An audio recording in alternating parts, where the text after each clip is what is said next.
엄마가 준 집이잖아요. 내 집 맞잖아요. 내가 언제 너한테 주겠다고 했니? 결혼할 때 엄마가 알아서 해준다면서요. 그건 엄마가 살 집을 내 이름으로 잠깐 맡긴 거야. 아드님, 부모의 도움과 소유권은 다른 문제입니다. 그럼 이 집은 제게 아니라는 겁니까? 네.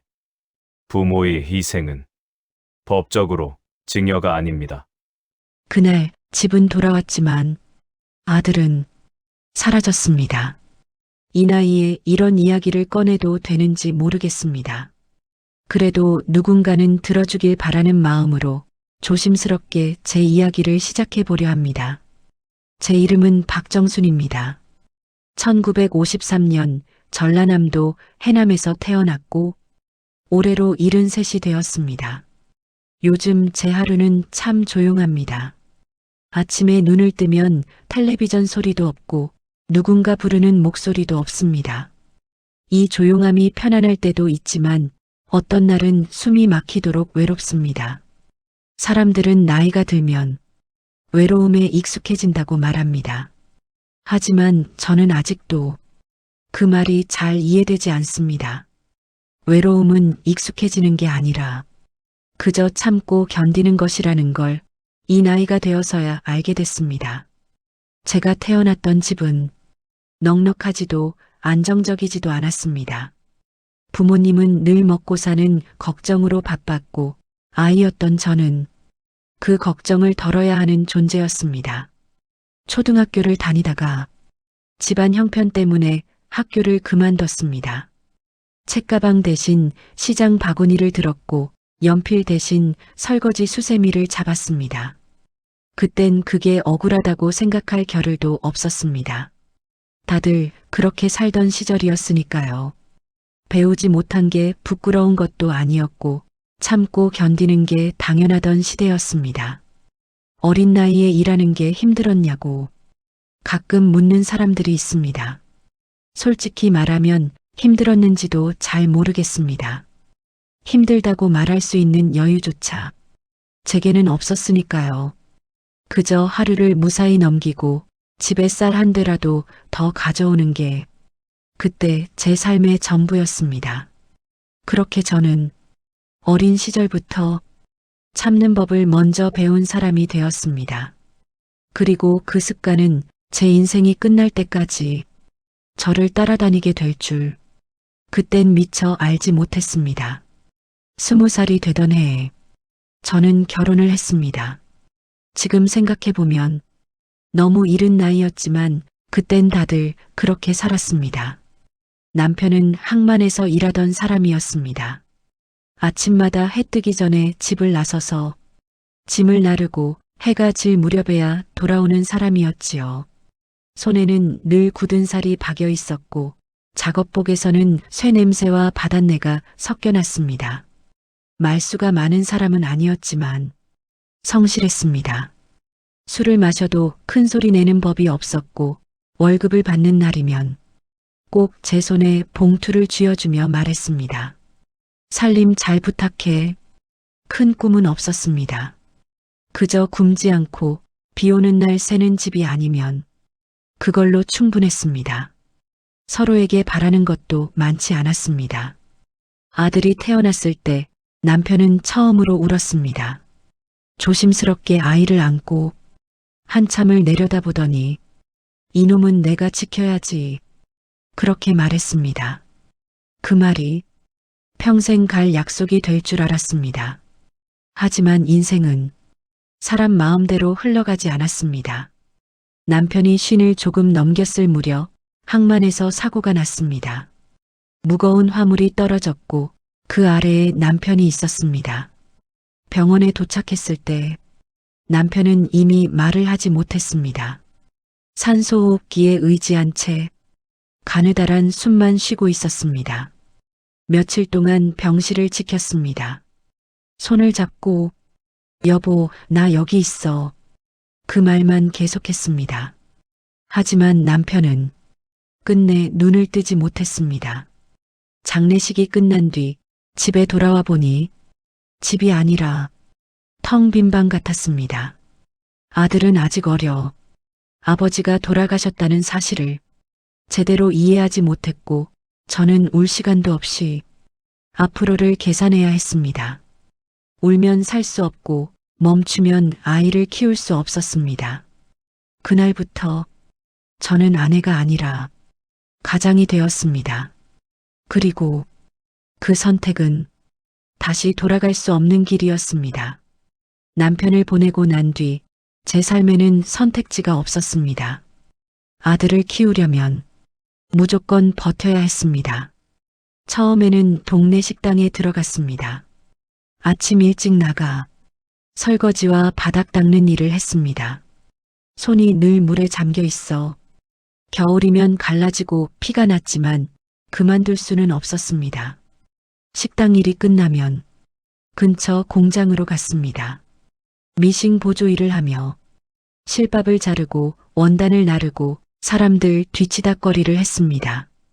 하루 종일 서 있으면 다리가 퉁퉁 부어 신발이 잘 맞지 않았습니다. 아들은 점점 자랐고 먹는 양도 늘어났습니다.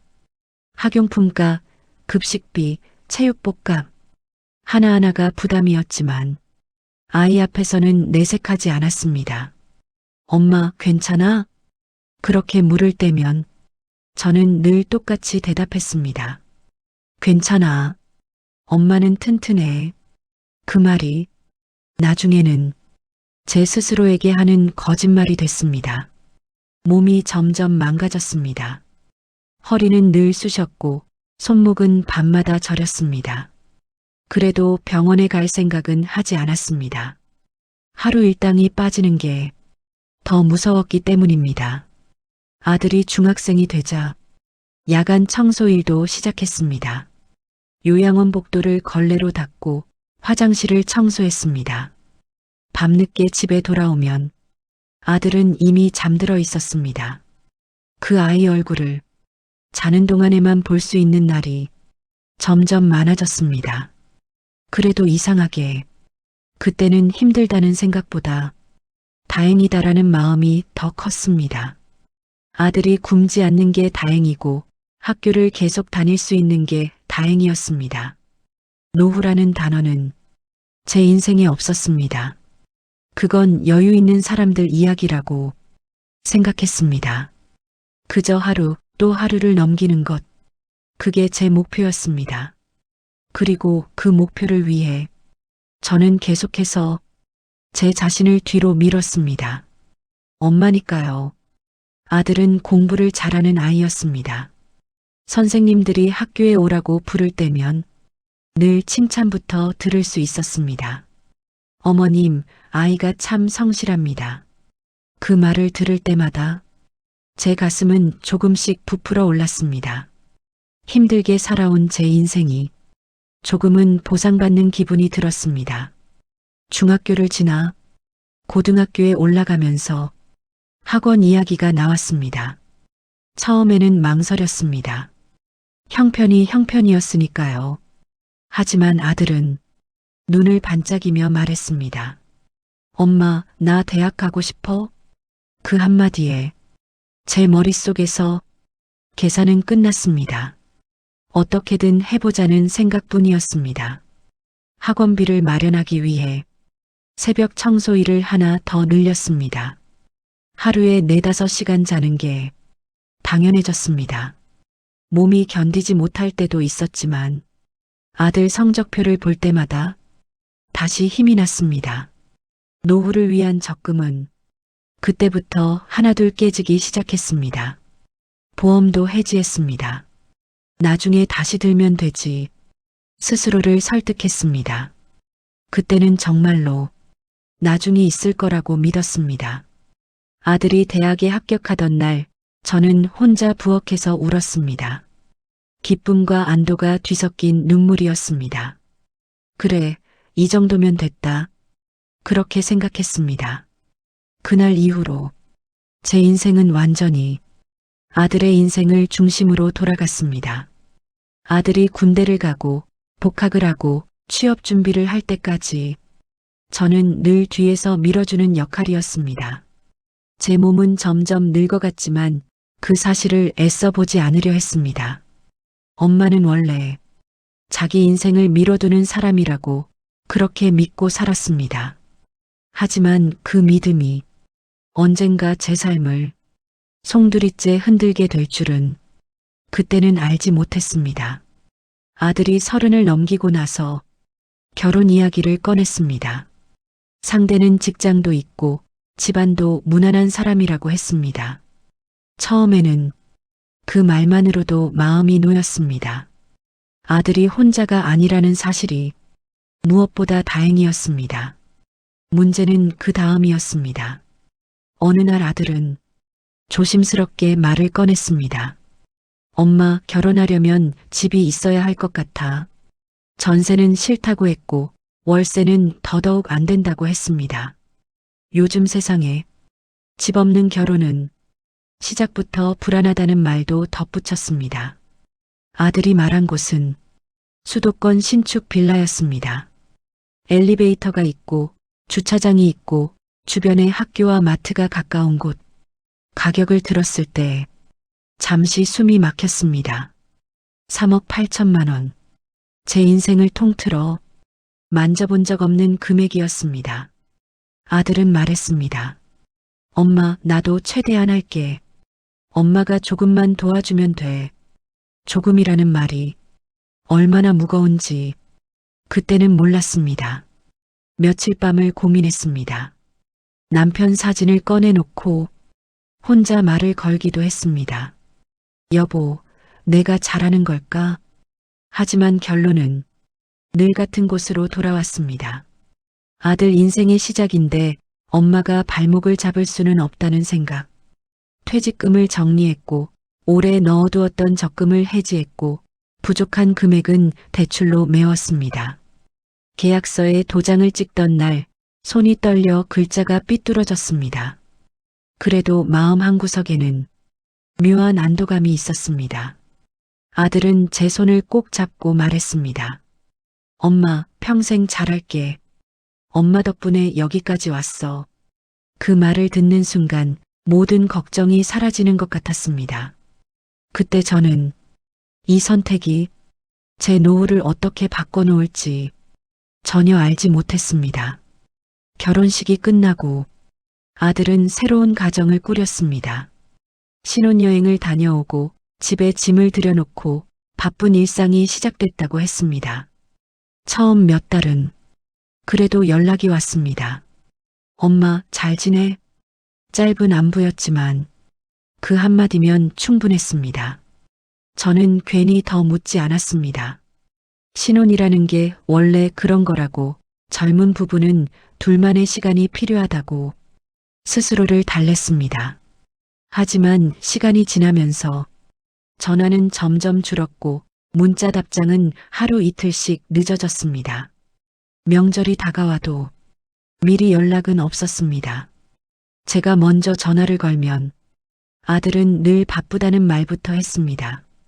집에 한번 가보겠다고 하면 며느리가 몸이 안 좋다거나 주말에 약속이 있다는 이유로 자꾸 미뤄졌습니다. 손주 소식도 사진으로만 들었습니다. 그마저도 제가 먼저 물어봐야 한두 장 보내주는 정도였습니다.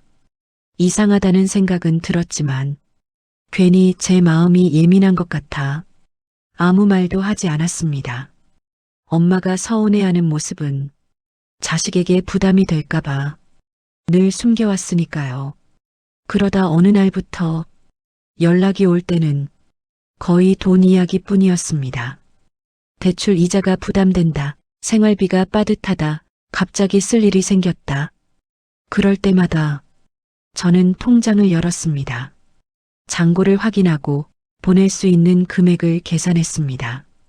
보내고 나면 한동안 연락은 없었습니다. 그게 반복되면서 제 마음 한쪽이 조금씩 비어가기 시작했습니다. 내가 집까지 해줬는데 그런 생각이 스쳐 지나갈 때마다 스스로를 나무랐습니다. 엄마가 계산기를 두드리면 안 된다고, 그건 사랑이 아니라고. 그래서 더 참고 더 조용히 지냈습니다. 하지만 어느 순간 전화기 너머의 침묵이 너무 길게 느껴졌습니다.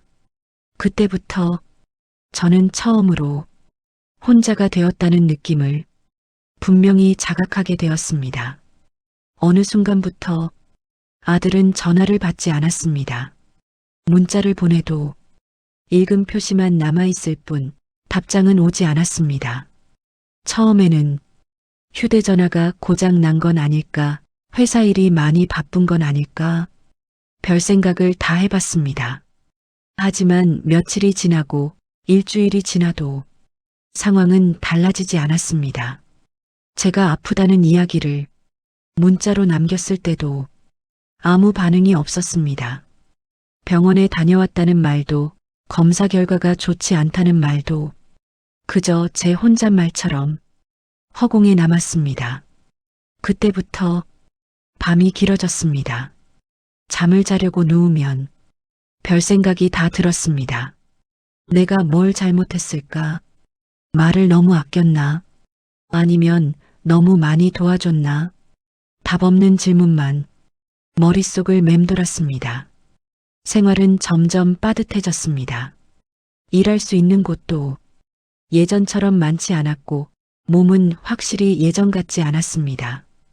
허리는 조금만 서 있어도 아팠고 손은 자주 저려 물건을 놓치곤 했습니다. 노후 자금이라고 부를 만한 건 거의 남아있지 않았습니다. 그래도 마지막으로 손대지 않고 남겨둔 돈이 3천만 원 정도 있었습니다. 이건 정말 마지막이다. 그렇게 스스로에게 수없이 다짐하며 아껴 쓰고 또 아꼈습니다.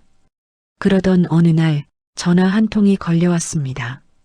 수화기 너머에서 들려온 목소리는 분명히 아들의 목소리였습니다. 숨이 가쁜 듯 떨리는 소리로 다급하게 말했습니다. 엄마, 나 큰일 났어. 지금 당장 돈이 필요해. 머릿속이 하얘졌습니다. 왜인지 묻지도 않았고 의심할 생각도 들지 않았습니다. 그저 아들이 도움이 필요하다는 사실 하나만 제 가슴을 때렸습니다. 얼마가 필요하니? 제가 그렇게 묻자 전화는 급히 끊겼고 곧 문자로 계좌번호가 왔습니다. 그날 저는 남아있던 돈을 모두 송금했습니다. 송금 버튼을 누르면서도 마음 한구석이 이상하게 서늘했습니다. 하지만 그 불안은 아들 걱정 앞에서 금세 묻혀버렸습니다. 그게 제 노후를 완전히 무너뜨릴 시작이 될 줄은 그때는 알지 못했습니다. 돈을 보내고 나서 얼마 지나지 않아 모르는 번호로 전화가 걸려왔습니다. 경찰서라고 했습니다. 처음엔 잘못 들은 줄 알았습니다. 내가 왜 경찰서 전화를 받아야 하나 이해가 되지 않았습니다. 방금 송금하신 건 보이스피싱으로 확인됩니다. 그 말이 제 귀에 들어오는 데는 꽤 오랜 시간이 걸렸습니다. 말은 들리는데 의미는 따라오지 않았습니다. 아들 목소리였어요. 제가 그렇게 말하자 상대방은 잠시 말을 멈췄다가 조심스럽게 설명했습니다. 이미 여러 건의 신고가 들어왔고 동일한 수법이라는 말도 덧붙였습니다. 전화를 끊고 나서 한동안 가만히 앉아 있었습니다. 눈물이 나오지도 않았고 소리도 나오지 않았습니다. 그저 몸 안의 힘이 전부 빠져나간 느낌이었습니다.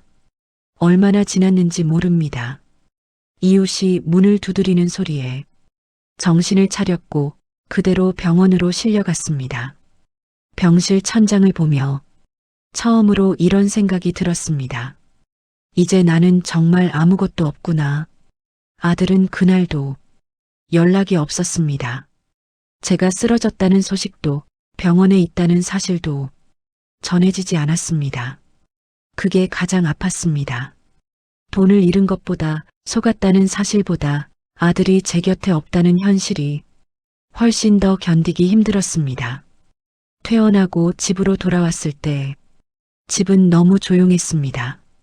냉장고 안에는 먹을 게 거의 없었고 통장 잔고는 0에 가까웠습니다. 그날 밤 처음으로 앞날을 그려보려다 그만뒀습니다. 그려봐야 아무것도 나오지 않았기 때문입니다. 이렇게 끝나는 건가?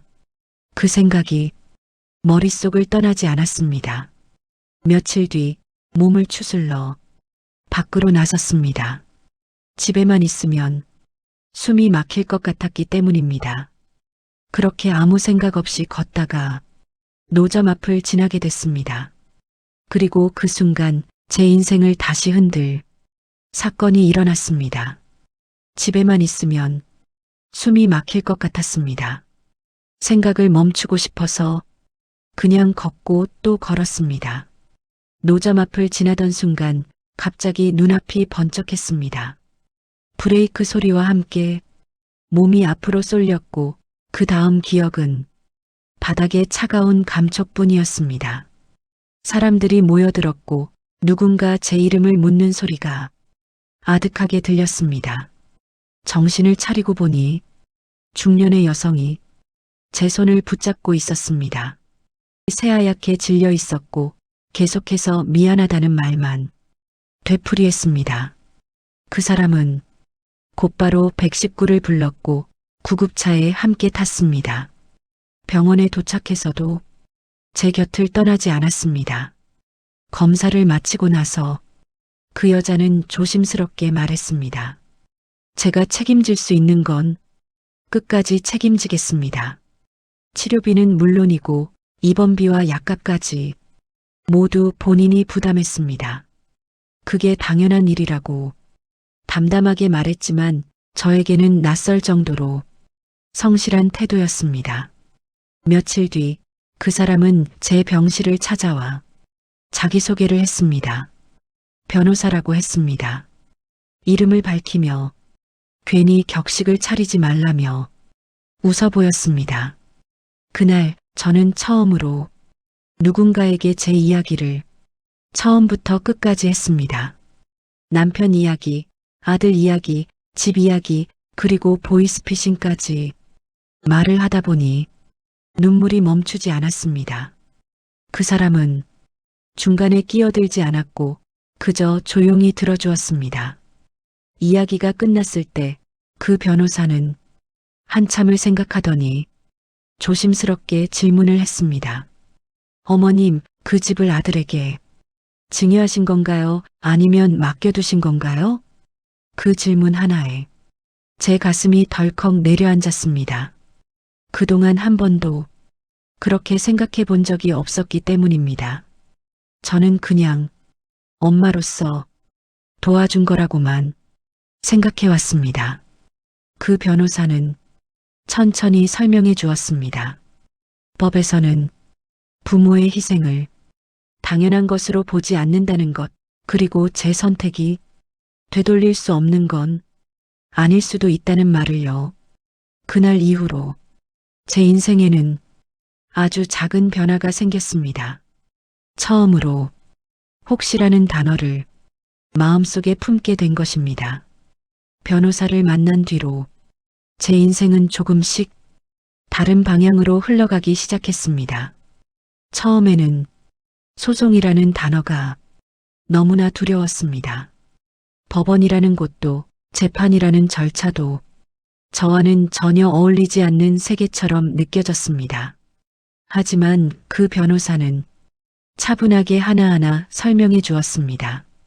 집을 사게 된 과정, 돈의 흐름, 아들의 약속과 태도, 그 모든 것이 단순한 가족 문제가 아니라 분명한 법적 사안이라는 말에 저는 처음으로 제 선택을 돌아보게 되었습니다. 법정에 서던 날 다리가 후들거려 제대로 서 있기도 힘들었습니다. 아들은 고개를 숙인 채 제 얼굴을 보지 않았습니다. 판사는 서류를 넘기며 조용히 말을 이었습니다. 부모의 희생은 채무가 아닙니다. 사랑은 강요될 수 없고 그 대가로 존엄이 사라져서는 안 됩니다. 그 말이 제 가슴 깊은 곳을 세게 울렸습니다. 판결은 제 손을 들어주었습니다. 집은 제 명의로 다시 돌아왔습니다. 법원을 나오던 날 하늘이 유난히 맑았습니다. 그날 저는 처음으로 깊게 숨을 쉬었습니다. 집을 정리하고 수도권을 떠나 작은 지방 도시로 내려왔습니다. 전원주택이라고 하기에는 소박한 집이었지만 제 이름으로 된 처음이자 마지막 집이었습니다. 아침에 햇볕이 들고 마당에 풀을 뽑고 차를 끓여 마십니다. 누군가를 위해 서두르지 않아도 되는 하루가 이렇게 편안한 줄 이제야 알았습니다. 아들은 그 이후로 연락이 없습니다. 예전 같았으면 원망했을지도 모릅니다. 하지만 지금은 그저 받아들이고 있습니다. 사람은 각자의 삶을 사는 거라고 부모도 결국 한 사람의 인간이라는 걸 이제는 압니다. 이 이야기를 읽는 분들께 꼭 드리고 싶은 말이 있습니다. 부모의 사랑은 당연한 것이 아닙니다. 그리고 부모도 자기 삶을 살 자격이 있습니다. 늦었지만 저는 지금 제 인생을 살고 있습니다. 긴 이야기 끝까지 들어주셔서 고맙습니다. 구독과 좋아요를 눌러주시면 행운과 좋은 일이 가득하실 거예요.